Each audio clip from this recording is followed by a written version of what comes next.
Today we're going to be talking about trapezoids and kites, and it is our last set of quadrilaterals that we're going to be dealing with.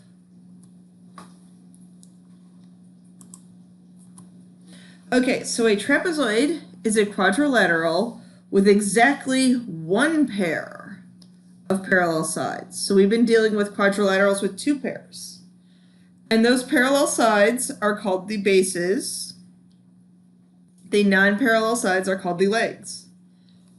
And an isosceles trapezoid is a trapezoid with congruent legs. So when your legs are congruent, okay, here, our legs are congruent, then we know that the base angles, which is in this case angle D and angle C, are going to be congruent, and angle B and angle A are congruent. Also, the diagonals are congruent. So DB is congruent to AC.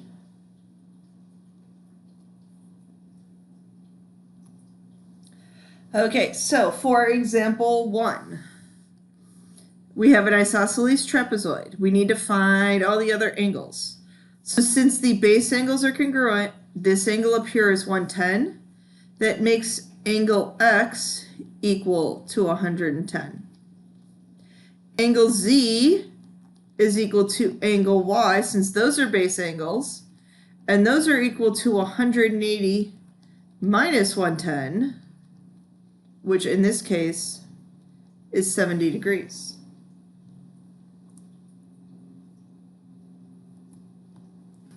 Okay, quadrilateral ABC has those vertices, and I have the picture there for you. Show that ABCD is a trapezoid. Determine whether it's an isosceles trapezoid. So to determine it's a trapezoid, we need to find the slope of CD. So we have 4 minus 3 over 2 minus a negative 2.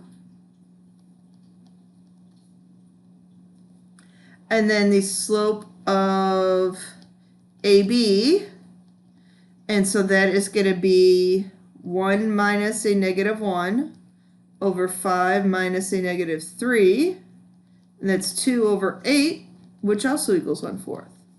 So yes, one pair of sides is parallel. Okay, so now I need to determine if it's isosceles. So I need to determine if CV is congruent to AD. Okay, so CB. That is going to be negative 1 minus 3 squared plus, what am I doing? I was thinking slope. I apologize. I went to the y's first because I was thinking slope.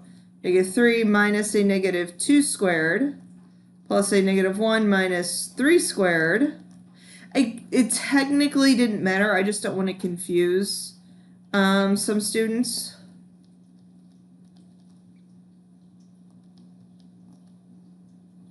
So CB is the square root of 17. Let's find the length of DA. And I feel like we've been using the distance formula a lot during this chapter. So I would make sure that if you don't remember the distance formula, that you go back and review that and figure out a way that you can remember it. I personally think I have a pretty good distance formula video.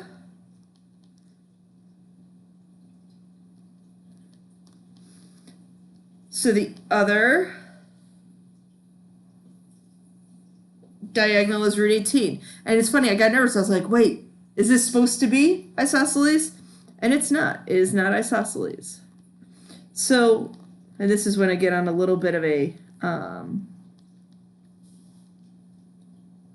soapbox being a math teacher. Always trust your instincts. I didn't trust my instincts.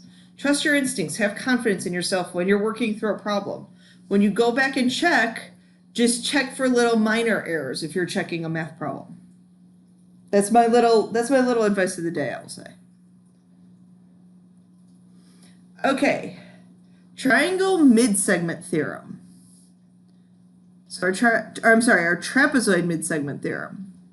So the trapezoid. So actually what I want you to write down is I want you to draw the picture so you know what is going on, and I want you to write down this equation. So pause the video, write down that equation.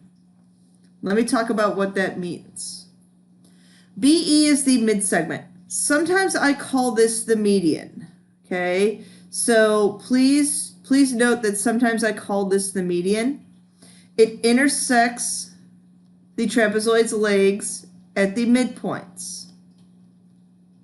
And its length is the average of the two bases.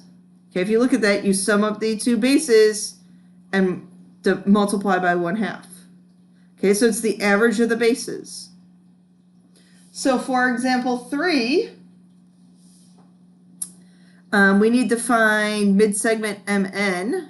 So it's 1/2, 14 plus 16.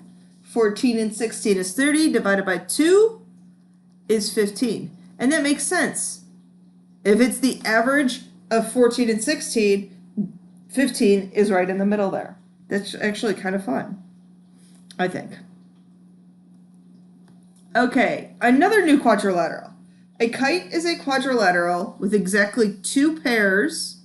Okay, so exactly 2 pairs of consecutive congruent sides. Okay, so properties of a kite. I'm going to draw in the diagonal so you guys can, so that everyone can kind of visualize this.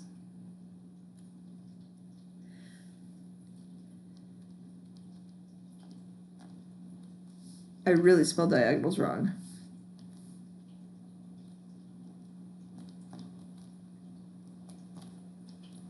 The diagonals are perpendicular. Okay, so my diagonals are perpendicular. And I was trying to think of how I could prove to you that the diagonals were perpendicular. I think we need this other.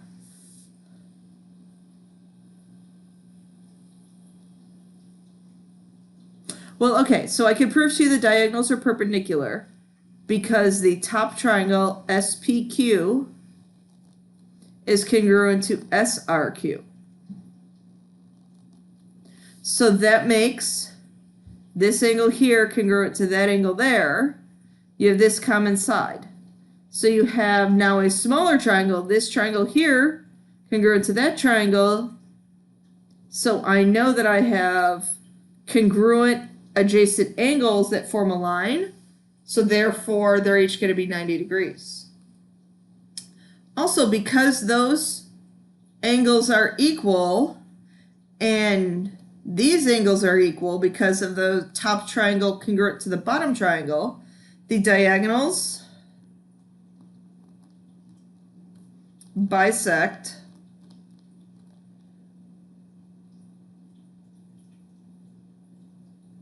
one pair of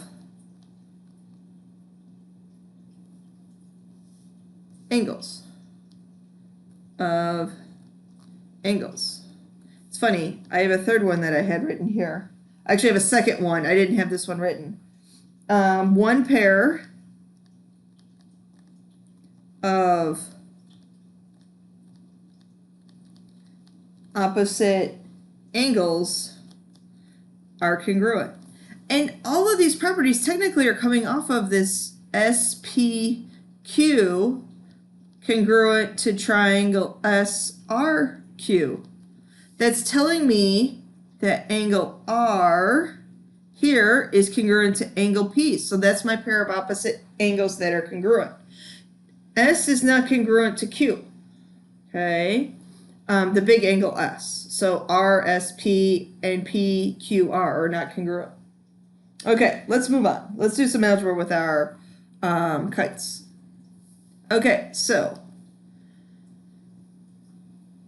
I need to find the measure of X, Y, Z. Well, I know in this kite, and sometimes I have to draw in the diagonal, I'll put it in dashed for you so that I know I have this triangle there congruent to that triangle. So angle Z is 131. All of the angles in a quadrilateral add up to be 360. So I subtract the known angles that I have. This is 121.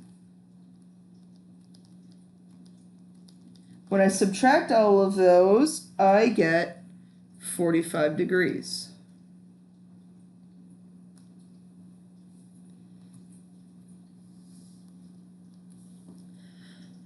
Okay, so I need to find in this, I have a kite here and I need to find NP. So NP is congruent to MN. I need to understand that the diagonals are perpendicular. So this forms a right triangle. So the hypotenuse squared is equal to one side squared plus the other side squared.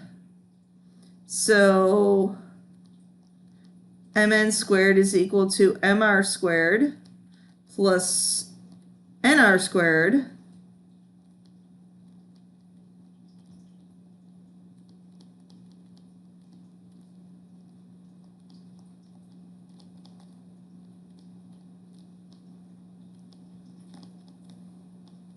so mn is equal to 10, which equals np.